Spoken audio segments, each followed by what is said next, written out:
The What to Read Next podcast helps you build a TBR of future favorite books. In each episode, Lori and Maine interviews authors and book influencers to recommend books they loved for you to pick up today.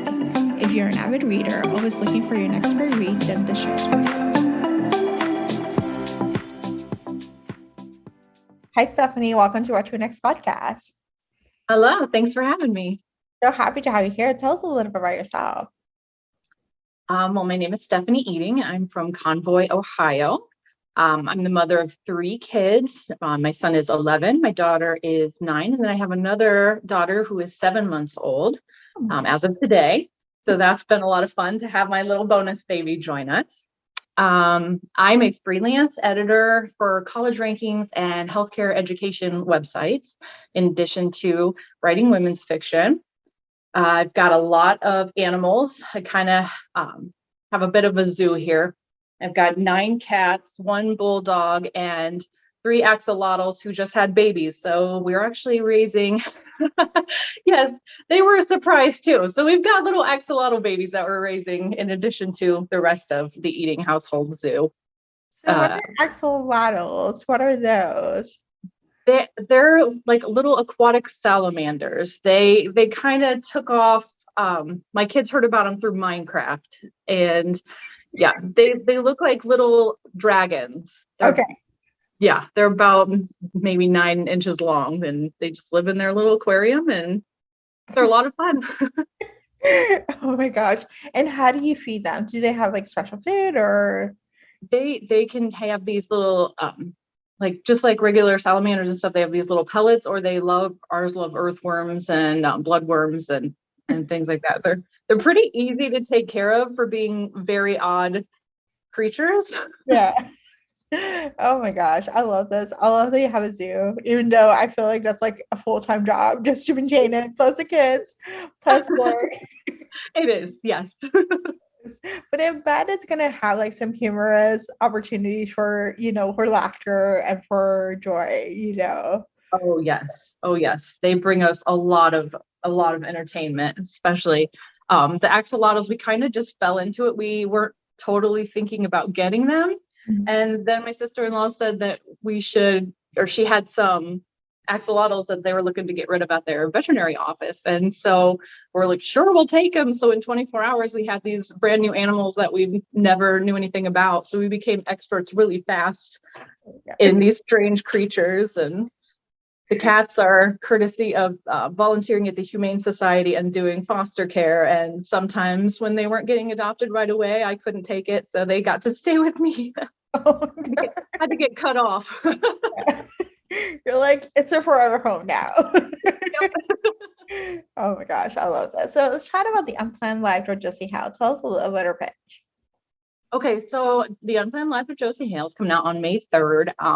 It's about 3 friends who kind of accidentally run into each other at the county fair.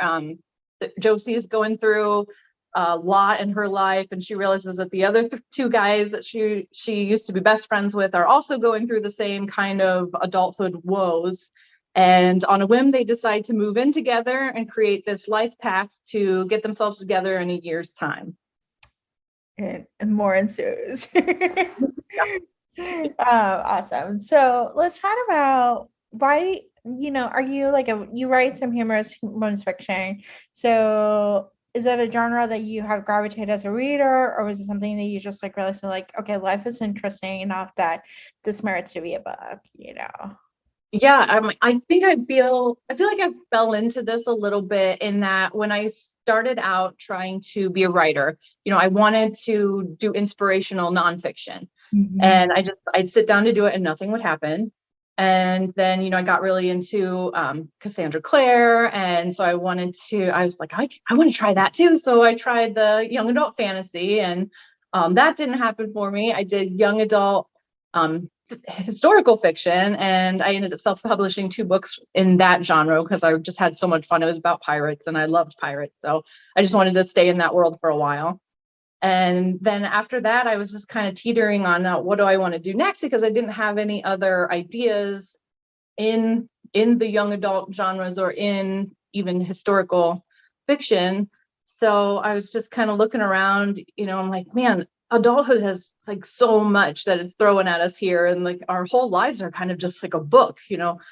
and I just kind of got to thinking about like what we need a team of people to come around us and like make things better. And what happens if, what if I had these friends that we could create this pact with and like make things better? And I was like, oh, I think there might be a book in that. So, I kind of just sat down and started writing this up, and it came to me pretty quickly as far as I just had so much fun with this trio and all the little shenanigans that they got involved in.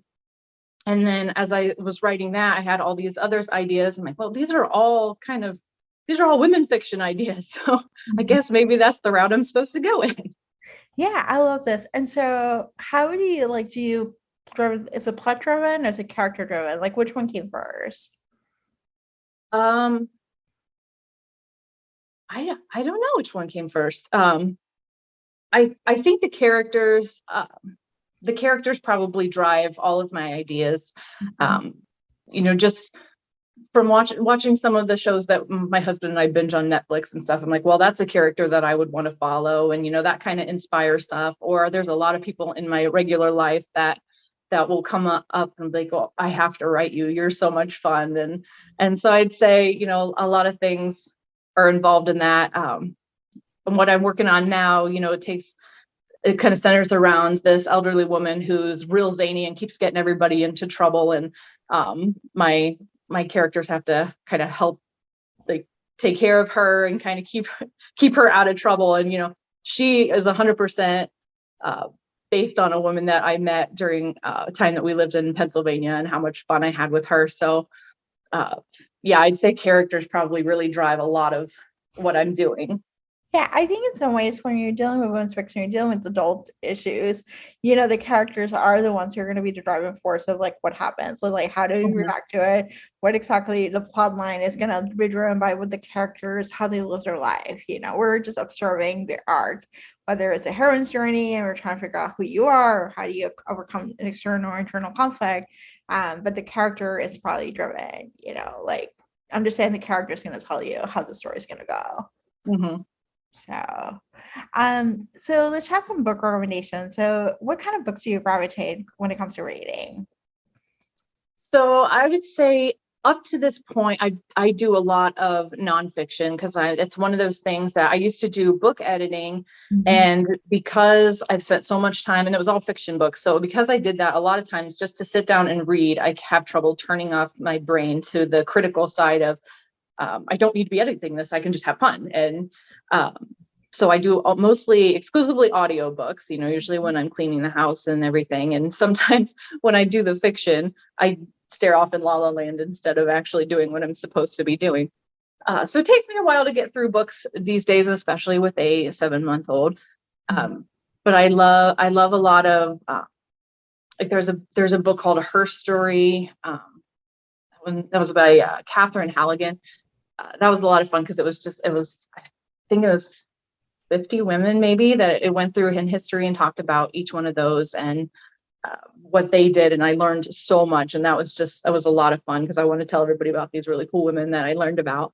Uh, I, in fiction, I just recently read Riley Sager's Home Before Dark. Mhm. Um, the thriller genre is not one that I would have ever gotten into before because I scare so very easily. Mhm. But I was just starting to get into kind of the paranormal TV shows and things like that.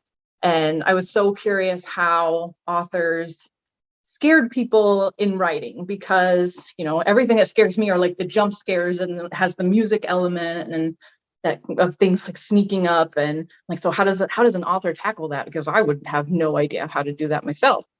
And so, I read that one really just in one sitting. I was so engrossed and I couldn't put it down, and it did scare me. And it was actually kind of funny because I was sitting in my backyard reading it, and my dad came up behind me to say something, and I didn't hear him because I was so into this book. And he just said hi, and I about fell out of my lawn chair because I was so on edge from reading this. But it was such a good book.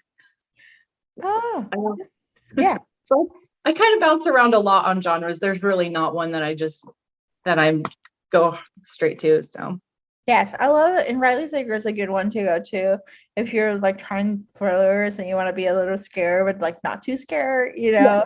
know. So I read most of his books and they're great. They're great. They're great ride. They're like page turning, keeps you Mhm. engaged, you keep moving, and it has like the twist, and it's like it's a little unique for those. So Yes.